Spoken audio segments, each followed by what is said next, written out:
Allahu Akbar, Allahu Akbar.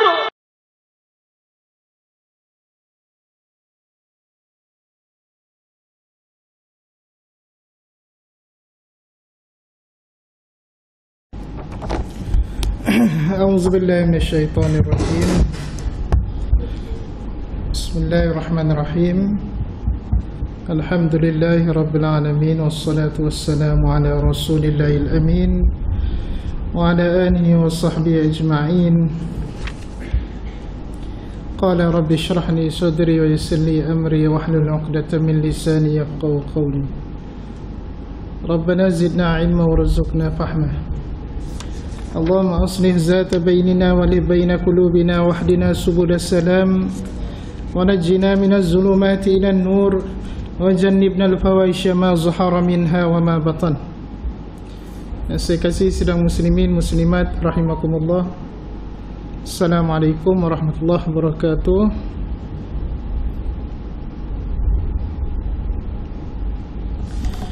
Alhamdulillah, segala puji kita panjatkan kepada Allah Subhanahu wa taala yang memberi kita kesempatan, yang memberi kita tenaga dan kesihatan untuk berada dalam masjid malam ini. InsyaAllah kita akan menyambung pengajian kita daripada kitab Syama'ilul Muhammadiyah, iaitu sebuah kitab berkaitan dengan budi pekerti fizikal dan perbuatan Nabi SAW.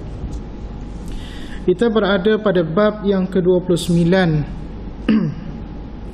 iaitu bab ma jaa fi qadahi Rasulullah sallallahu alaihi wasallam, iaitu satu bab berkaitan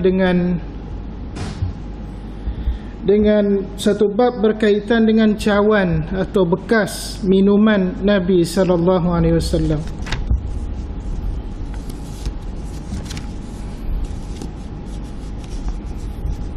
Pada hadis yang ke-189, Thabit berkata, sahabat Nabi sallallahu alaihi wasallam, akhraja ilaina Anas bin Malik qadaha khashabin ghalizin mudabbab, ataupun dibaca ghalizan mudabbaban bihadidin, faqala ya Thabit hadza qadahu Rasulullah sallallahu alaihi wasallam.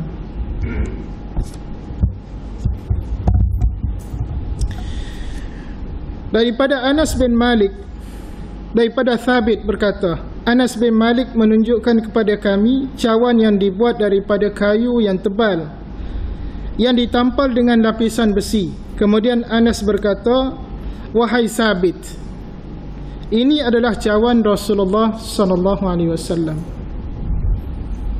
Jadi bekas ataupun kita kata cawan yang Rasulullah SAW guna untuk minum, dia kalau kita tengok, tuan-tuan boleh tengok dalam internet yang diambil gambar ataupun video daripada muzium barang-barang peninggalan Nabi di Turki, muzium Tok Pakik itu.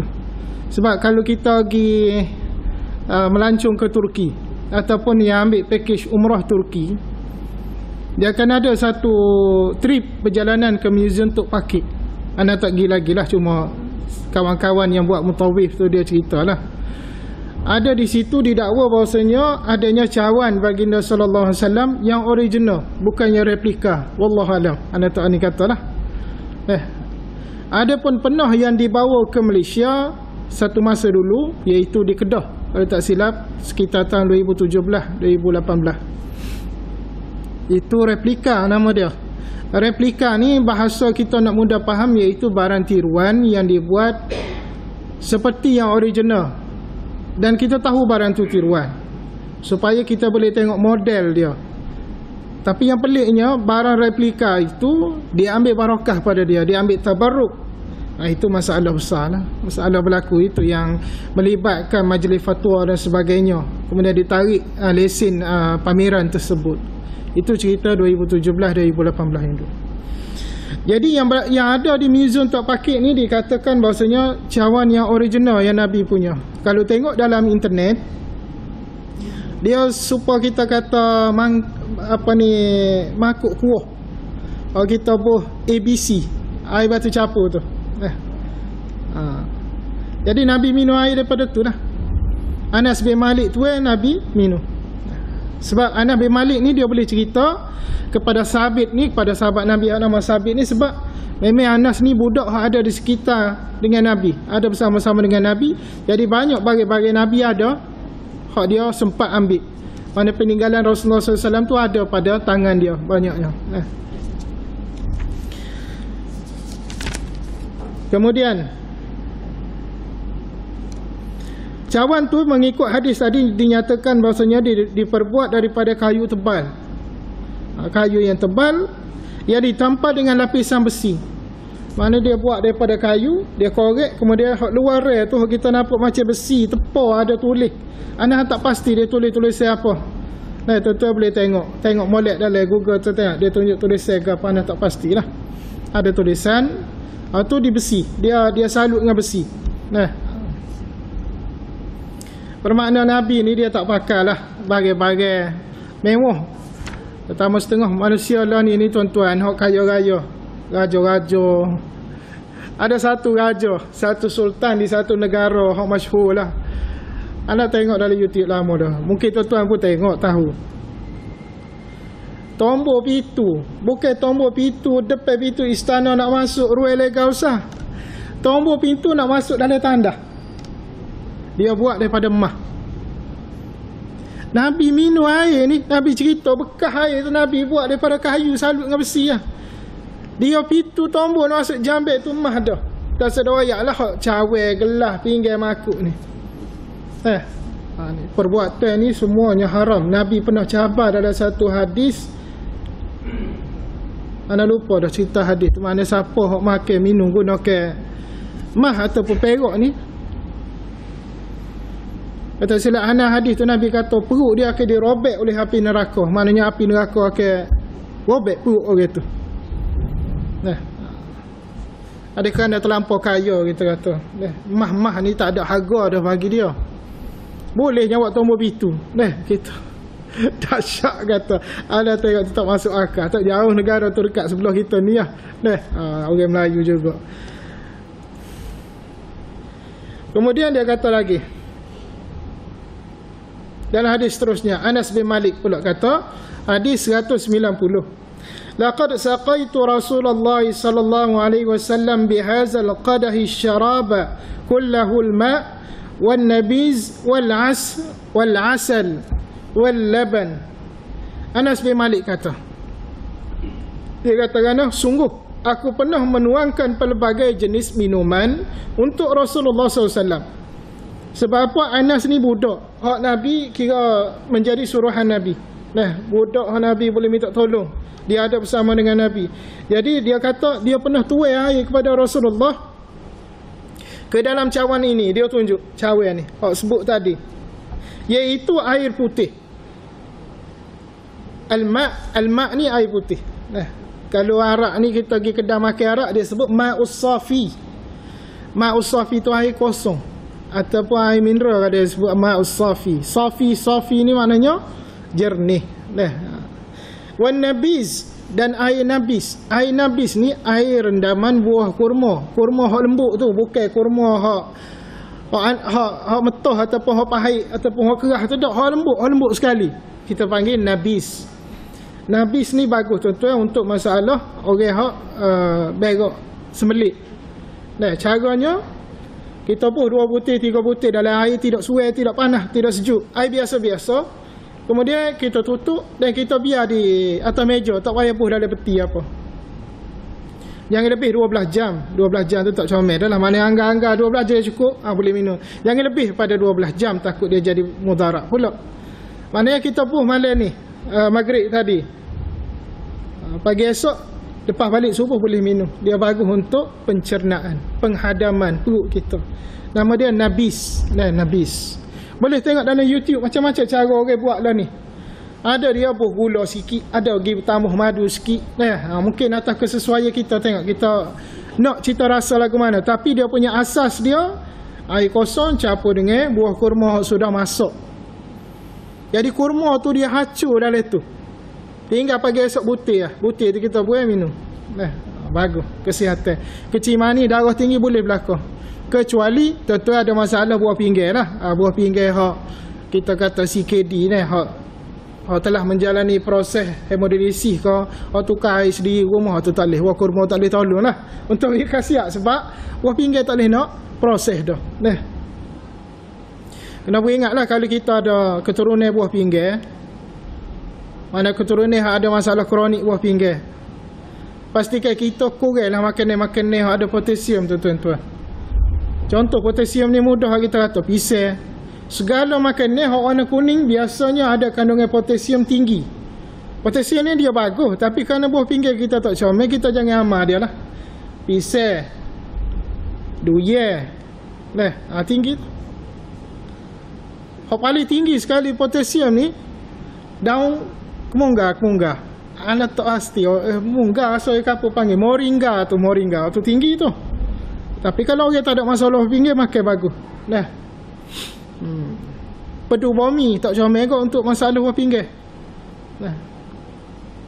Pedu bumi ni kalau kita tanam di rumah kita, tanam dalam pasu dah tak apa dah. Moga dia boleh hidup dalam pasu. Ambil dua orang dua lah. Lah ni kan air kowe, air kuku rumah ada kan. Ambil air panas tu, lepas tu basuh daun tu, celup dalam tu. Biarlah dalam 15 minit setengah jam, lepas tu minum air dah.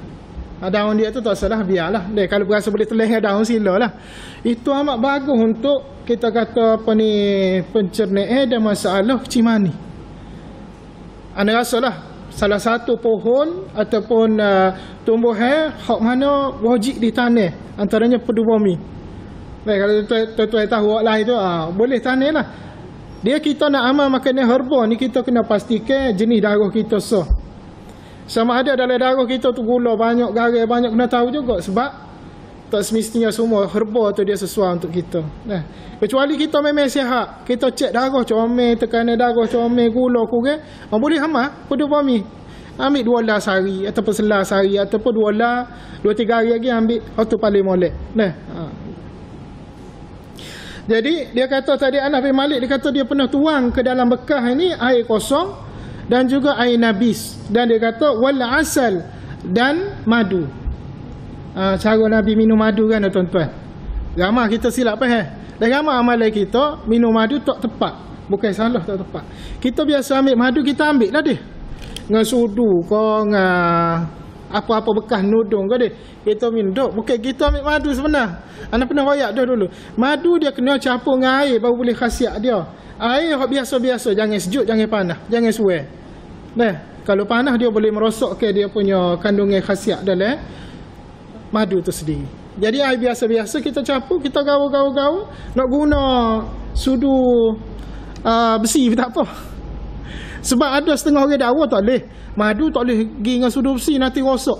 Tu pelawak besar dah tu. Dia punya rekod, dia mari ke mana tahu. Anak kelebek habis dah.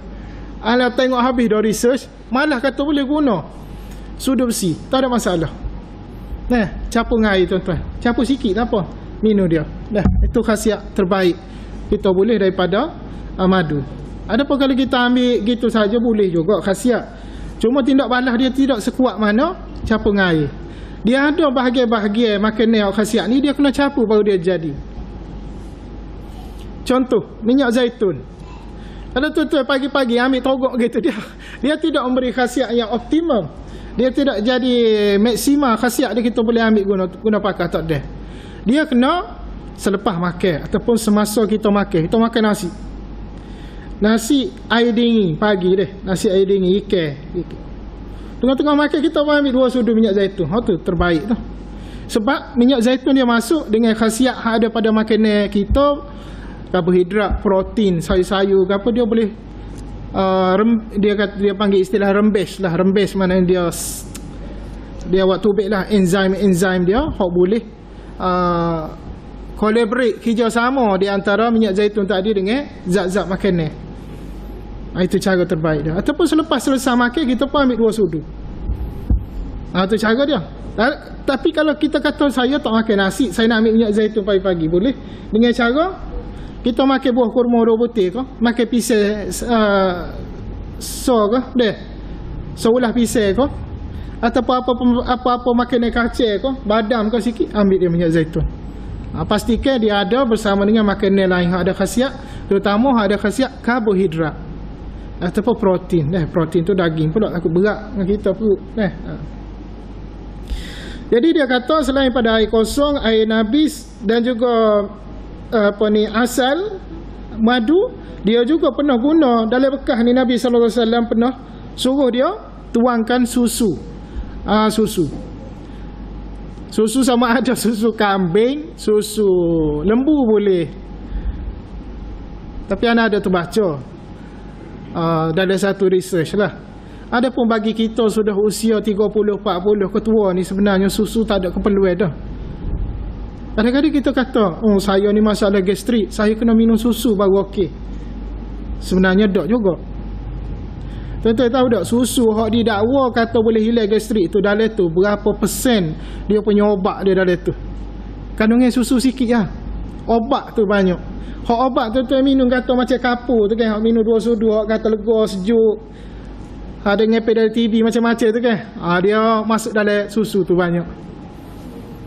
Jadi sebenarnya kita tak ada keperluan untuk susu bagi usia sudah tua. Kalau rasa tak puas hati dengan Hana Raya ni, tuan-tuan boleh tengok lah, boleh cari dalam internet ke, banyak lah ni dia. Ada research, kajian-kajian yang lebih kita kata apa ni, dipercayai. Memang mendakwa bahasanya tidak ada keperluan bagi orang yang sudah besar, sudah berusia untuk dapat susu, kecuali kanak-kanak. Kecuali kanak-kanak. Lain kalau kita proses diri susu belakang rumah, ada perah kambing, itu tak apalah. Adapun susu ada letting anak royak ni, tidak sesuai. Tidak sesuai. Jadi Anas bin Malik cerita dia beberapa minuman tu kepada Nabi, Nabi minum. Amalan Nabi SAW, minum air nabis, minum madu, minum susu dan air kosong. Air kosong tu dalam banyak riwayat cerita Nabi paling suka air kosong. Aisyah cerita Nabi akan minum air kosong tiap pagi.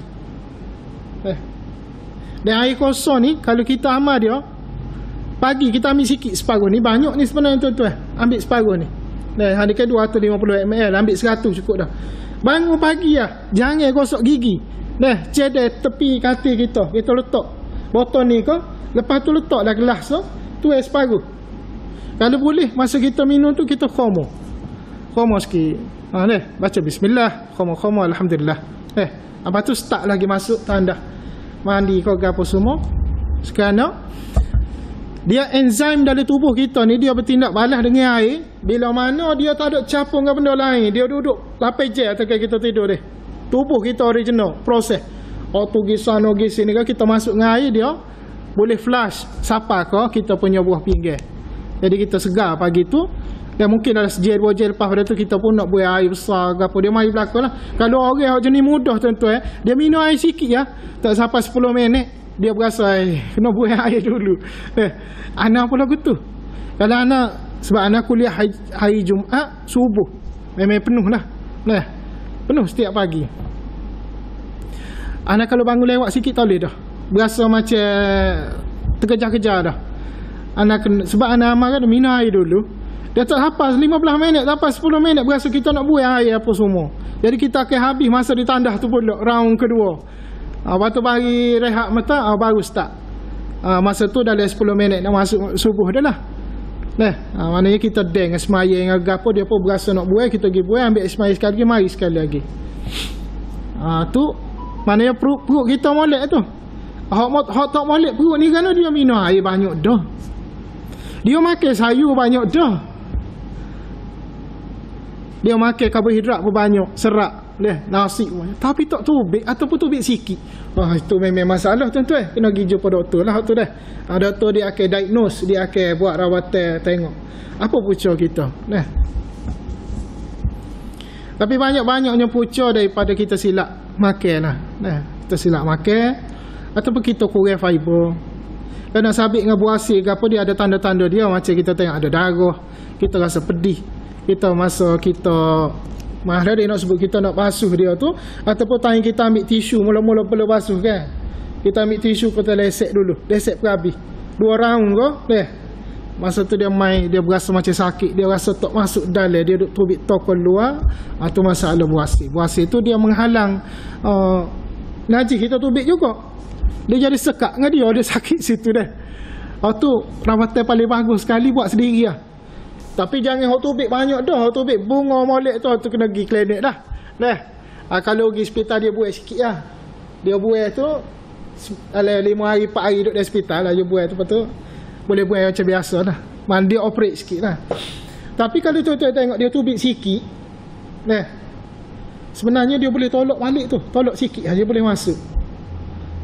Jadi masa nak tolak tu, kita lomor minyak zaitun tangan kita tolak. Mungkin bagi setengah orang dia kata tak berani buat, berasa jijik ke apa dia. Jangan hal tu kena urus. Sebab apa diri kita ni, kita punya tuai badan ni, kita kena berani belakang. Tuan-tuan biasa tak? Korek, mana royak dia, korek guna jari clicking kau jari. Korek kita punya lubang buai najis tu, lubang buai air besar. Korek lebih kurang dalam berapa inci? Dalam seci setengah dia. Korek masuk menghalau kepada bahagian zakar kita. Tengok dia kerah ke tak. Anak ayat gini poin dia, anak ayat bahasanya kalau kita ada masalah prostat, kita sendiri boleh cek tuan-tuan. Tak payah pergi klinik lagi. Prostat ni yang menyebabkan kita berasa kecil, tak lawa. Mata-mata air kecil tu kita boleh cek sendiri. Tapi sebelum nak cek sendiri dengan anak ayat gini jangan buat lalu mana ni. Bila-bila tu tanya doktor biar faham molek dulu. Lah mau pergi korek sendiri malam ni letih darah jebuk tubik macam-macam. Anak akan korek lebih kurang setahun ni lah. Korek masuk. Dia kalau kita ada masalah prostat tak comel, masalah prostat nak jadi bekok ke apa, dia jadi kerah. Dia jadi kerah bila kita seluk, kita tolong nak pergi ke zakar tu dia jadi kerah. Tu tak comel tu. Sebab kemungkinan kanser prostat ni di kalangan orang lelaki ni amat tinggi tuan-tuan. Memang tinggi kalangan kita ni. Paling takutnya kanser prostat ni ialah kerana dia kanser. So kita nak jalani proses rawatan dia tu amat menyakitkan lah. Mula-mula lagi kalau disabit kanser prostat, antaranya kebiasaan mula-mula lagi doktor akan kata kecil tak lawa betul. Dia akan masuk lalu wayar hak di kemaluan tu. Wayar tu memang dah tuan-tuan, dia masuk dah.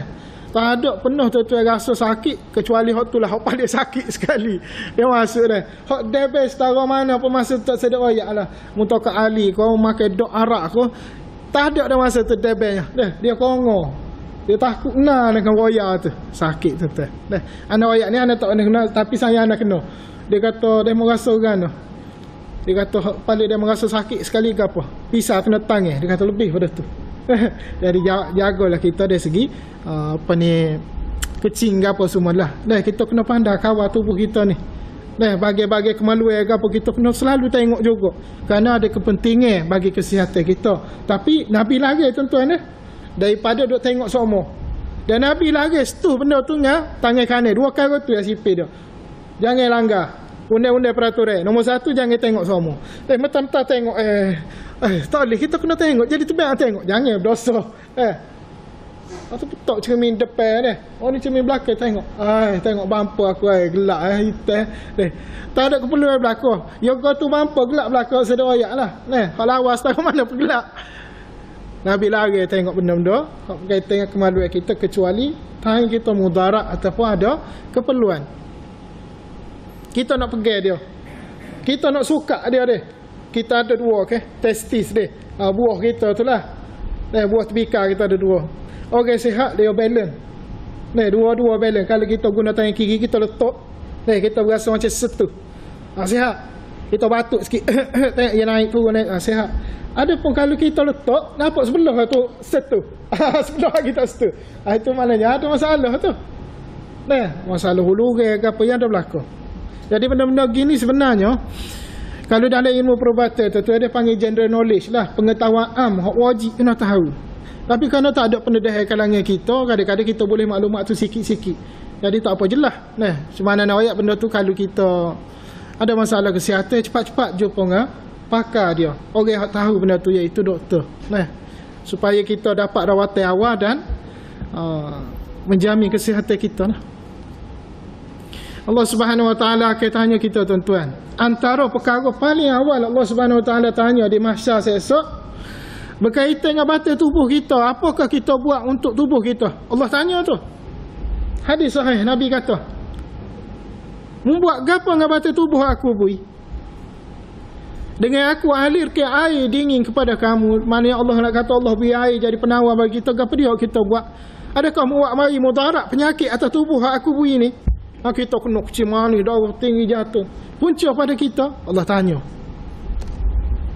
Mu tak jaga kesihatan, Allah tanya. Buat gini tak comel pada tubuh, Allah tanya.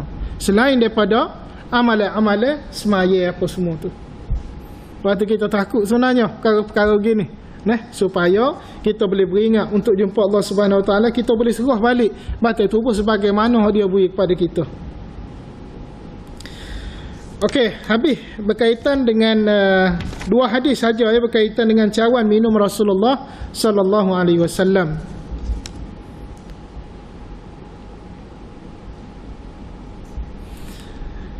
Kemudian kita tengok sikit, iaitu bab yang ke-30. Bab ma jaa fi sifati fakihati Rasulullah sallallahu alaihi wasallam, iaitu bab berkaitan dengan buah-buah atau buah-buahan yang digemari baginda sallallahu alaihi wasallam. Ni ada kaitan berlaku ni dengan kesihatan kita. Bila barang Nabi suka makan, bermakna kebiasaan barang tersebut, makanan tersebut, sama ada di sini buah-buahan, dia ada khasiat dia. Ada khasiat dia.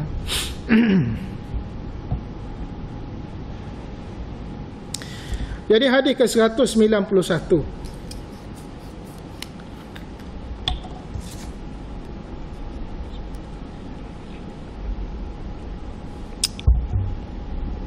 Balik pada cerita cawan tadi. Ana nak tambah sikit tuan-tuan, takut ana terlupa.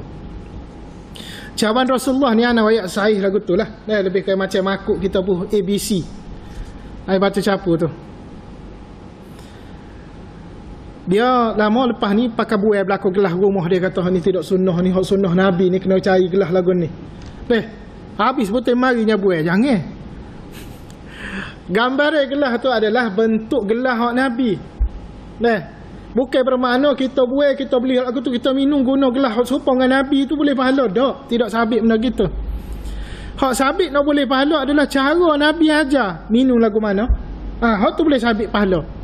Boleh sabit dengan sunnah. Mana contoh dia? Nabi ajar nak minum tangan kanan, Bismillah. Nabi kata sebut nama Allah, Bismillah. Selesai kita Alhamdulillah. Adapun Nabi ajar dengan lebih detail lagi, iaitu minum air 3 kali teguk untuk sekali minum. Mana cawe kita ni, kalau 3 kali teguk ni tak menasabah, banyak kali teguk ni dia. Maknanya air sikit, kita teguk sikit. Jangan kita bernafas semasa kita minum air. Nabi lagi mudarat kesihatan. Sebab takut-takut udara keluar daripada hidung kita ke gapo ke, ada kandungan benda-benda hak kotor dan sebagainya masuk dalam air. Nabi lagi benda gitu. Jadi poin dia bila kita buat cara Nabi suruh, bentuk minum tu boleh pahala. Dan setengah orang dia minum gini tuan-tuan, nak boleh pahala. Dia kata sunnah Nabi, Bismillah, Alhamdulillah. Lepas tu nak minum pula Bismillah. Hak tu tidak tepat tu. Hak tu dia lebih pada reko-reko. Hak tu dia punya kepala otak dia. Anak banyak sungguh. Sunnah Nabi mula baca Bismillah, selesai Alhamdulillah. Bukan kata ambil setiap kali Bismillah, letak Alhamdulillah. Ambil pula. Bagi tak habis lagi. Bagi tak habis lagi. Lainlah kalau anda minum, lepas tu anda setengah jam lagi baru ambil. Hak tu tak apa. Hak tu nampak munasabah nak guna kaedah tu. Ada pun nak main Bismillah, Alhamdulillah. Betul tak ambil pula, tak apa seminit. Hak tu bukan cara dia. Kita berasa tengok, lagu tu lah molek setiap kali nak minum. Tidak, hak tu ukuran akal kita, hak tidak tepat dengan agama. Nabi tak ajar gitu. Tu nampak macam membebankan kita pula. Nyusah kita ada tiap kali nak ambil Bismillah, Bismillah, Alhamdulillah, Alhamdulillah. Supaya juga anak nak setuju satu perkara, nak kait dengan sunnah Nabi, nak suruh kita faham molek ni. Setengah orang dia kata selepas pada buah air kecil, buah air besar, terutama buah air kecil, buah air kecil terutamanya, kena berdeh nak suruh air kecil tu tubik sampai habis. Dia kata sunnah Nabi ajar. Ni juga tak betul. Bukan sunnah Nabi. Nabi tak pernah ajar. Tak ada hadis cerita lagu tu.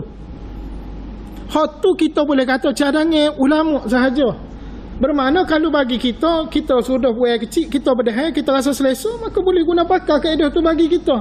Ada pun bagi setengah orang lain, dia buai air kecil, dia tak berdahai, air kecil apa selesai molek bersih apa semua kaki, dia dah rasa selesa. Itu bagi dia.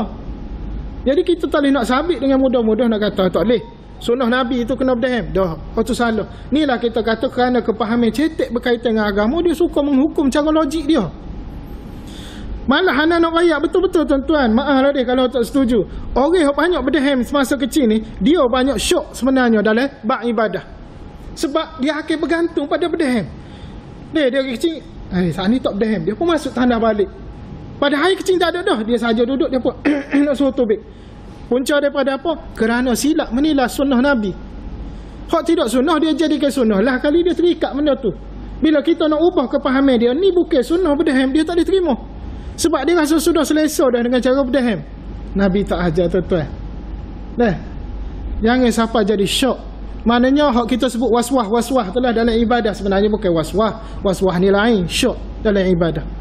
Supaya orang takbir Allah tu kita tak panggil waswah, dia sebenarnya syok. Waswah ni lain jauh. Beza kalau kita guna pakai waswah kat tak apalah. Waswah pun tak waswah lah. Banyak sangat kalau kita nak kira sunnah Nabi, hak kita silap faham dan kita kekal, kita berasa selesa dengan cara tu. Dan bila orang mari kita bukan sunnah Nabi, kita cuba nak lawan, tak boleh. Tok guru kita bayak dulu tu berdaham tu. Tidak. Maka bila kita faham, kena ubah banyak supaya ada keyakinan dalam beribadah. Ada pun kita kata, tak boleh, kita kena berdaham nak suruh tubik habis kerana kita selama ni buat dah, sila. Tapi jangan sabit perbuatan tu mari pada Nabi sudah. Kemudian bab yang ke-30, bab majaa fi sifati fakihati Rasulullah sallallahu alaihi wasallam. Bab buah-buahan yang Nabi suka makan. Nombor 1, hadis 191. Abdullah bin Ja'far berkata, kana Nabi sallallahu alaihi wasallam ya'kulul qissa' birrutab. Rasulullah sallallahu alaihi wasallam pernah memakan qissa' dengan kurma yang baru masuk. Kurma kita kata masih raw lagi lah. Masih bukan metoh maksudnya baru-baru masuk lah. Kisah ni apa dia?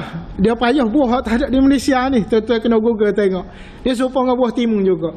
Jadi petua dia Nabi makan kisah campur dengan buah kurma. Ataupun lebih mudah, benda hak tentu ada di Malaysia kita, makan buah timun Cina atau buah tembikar dengan buah kurma. Itu sunnah. Sebab sifat pada makanan tu, buah tembikar ni sifat dia dah sejuk. Dia campur dengan kurma panas. Sejuk campur panas ni bagus, dia jadi neutral. Jadi neutral tubuh kita. Jadi makan, bila makan buah timun Cina, buah tembikar, ambil kurma seputih. Hal tu boleh menjamin kesihatan tubuh kita. Antaranya proses pencernaan kita jadi lancar.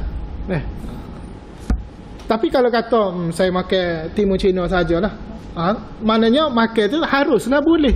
Cuma kalau kita nak mengambil sunnah cara Nabi, kita tambah selalu, iaitu buah kurma. Kurma Nabi anjur tu, Nabi ajar, Nabi anjur kita makan cara bentuk dia makan tu. Kerana ada kita kata hikmah untuk kesihatan tubuh kita. Kemudian hadis 192, Aisyah berkata, anna Nabi sallallahu alaihi wasallam kana ya'kulu bitir birrutab. Nabi sallallahu alaihi wasallam memakai tembikar dengan kurma yang baru masuk. Serupa juga. Timun Cina ni tuan-tuan, kalau orang ada masalah angin, jangan ajar makan sangat, dia sejuk. Dia sejuk. Tapi cara makan terbaik buah-buah hak ada biji. Mana buah-buah hak munasabah biji dia halus-halus, kita boleh makan sekali dengan biji-biji dia. Antaranya buah apa ni, buah anggur, kekoh dengan biji dia. Buah manggis, biji dia tu ubat tuan-tuan. Buah manggis, ubat lebih baik daripada kulit dia. Kulit dia tu orang jadi ubat dah. Biji dia, masa kita makan, ialah mungkin kita tak tergamuk kerana banyak berasa pahit dia. Makanlah 2-3 biji dia tu, kita telan lah. Buah duku, buah dokong, telan belakang, baru kita ambil khasiat dia. Ni kita buah duku, buah dokong, kita kehat, kita ambil, apa ni, hok manis tu ya. Dah, makan sekali. Buah timun pun serupa. Buah betik pun serupa. Tapi kita kata, tak tergamuk nak makan buah betik dia, dok main kopi. Dok main dengan pala, dok mikir apa ni, dok mikir dengan telur katuk lah macam-macam. Tak sah, mudah tak sah. Ambil sikit je lah. Tapi kalau butir labu, anda bayak dah itu tuan-tuan dah. Butir labu, dia panggil pumpkin seed. Di kedai-kedai je apa rawah ke apa, kedai makan yang sunnah tu deh. Kalau dia tulis makan yang sunnah. Mahal bagai tu jangan main. Nah. Jadi bila makan buah labu, makan sekali dengan butir tu. Banyak khasiat dia. Banyak khasiat dia.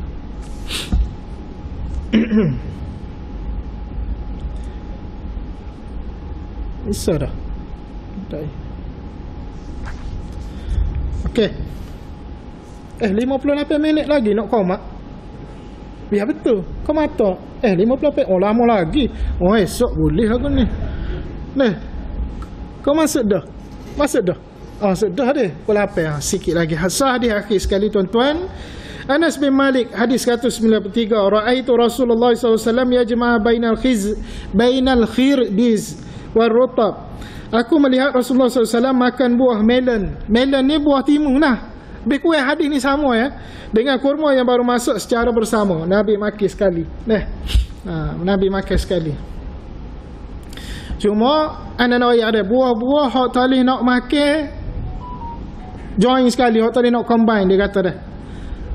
Nombor 1, buah hak talih nak combine sekali, kena ingat tembikai dia tak boleh masuk dengan durian. Buah timun Cina tak boleh masuk dengan museking. Makan dua tu bagi setengah orang pening. Tapi kalau kita kata saya makan buah timun Cina, waktu makan buah apa ni durian tak ada apa, silakan. Cuma anak kecil ni dari segi dasar peraturan pemakanan kebiasaan manusia. Kalau nak kata hukum haram gapo dak, bukan haram, bukan halal, bukan gapo ni harus berlaku atas tubuh orang. Cuma kebiasaan orang tak boleh makan timun Cina campur dengan durian. Bahaya. Yang kedua, madu dengan tembika tak boleh juga. Tapi balik anak bayak tadilah dia kata kita biasa dah makan madu dengan tembika, tak ada apa, tak ada mutah, tak ada batuk suap. Silakan. Mudah ya. Ni kita kata aturan makan untuk kebiasaan manusia nak jaga perut. Yang ketiga, durian campur dengan madu tak boleh. Lemon campur dengan orange, campur dengan lima ataupun campur dengan cuka, segala makanan minum hok masih berlaku tak boleh nak campur sekali. Kita bercampur lima kasturi campur dengan lemon, lebuh cuka lagi, mampu kerah tuan-tuan. Dia jadi gastrik selok. Kena orang ada dah gastrik, GERD, anxiety ataupun nyakit-nyakit panic attack. Lepas tu setengah orang tak jaga benda gini, dia makan campur-campur, tuan-tuan pasal tak? Kadang-kadang dia ada masa-masa kita duduk sore, kita rasa macam dia panggil, istilah dia panic attack, mana kita berasa berdebah, palpitation kita punya apa ni, jatuh kita gedeg-gedeg. Kalau orang hok pakai gel hok jenis boleh detect jatuh tu, dia akan tengok naik gedeg. Pucuk apa salah makan. Apa tu dia pun wayak, sudahlah. Ada benda ni kali serah apa nak mati. Dia bukan nak mati tu. Dah lagi. Dia kalau nak mati ni dia tak ada serah dah, dia pakai belebuk mati lalu. Kalau masih serah nak mati tu ada masalah kesihatan, boleh pergi klinik lagi.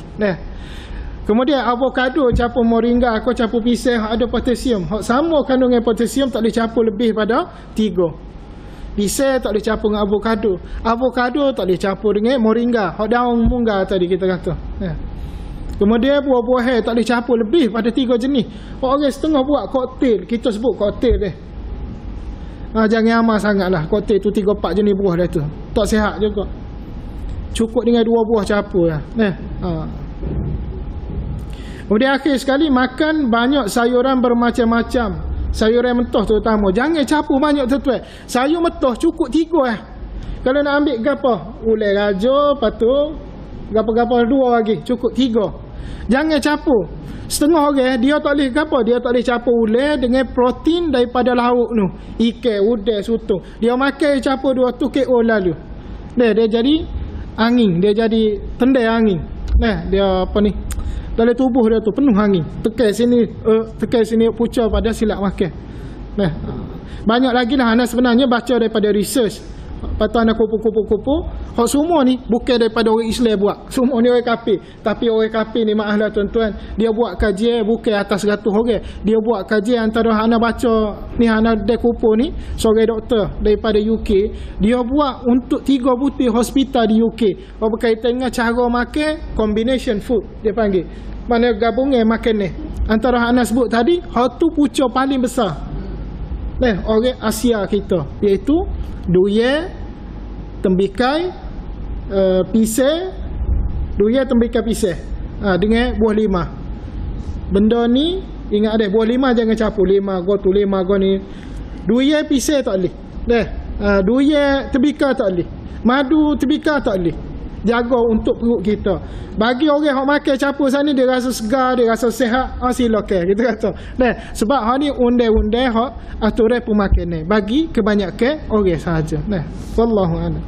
Jadi setakat tu dulu, insya-Allah kita jumpa minggu hadapan. A'udzubillahi minasyaitonirrajim. Bismillahirrahmanirrahim. Alhamdulillahirabbil alamin. Wassalatu wassalamu ala rasulillahil amin wa ala alihi washabbihi ajma'in. اللهم اجعل جمعنا هذا جمعا مرحوما تفرقنا من بعده تفرقا معصوما ربنا آتنا في الدنيا حسنة في الآخرة حسنة وقنا عذاب النار صلى الله على محمد وعلى آله وصحبه وسلم الحمد لله رب العالمين.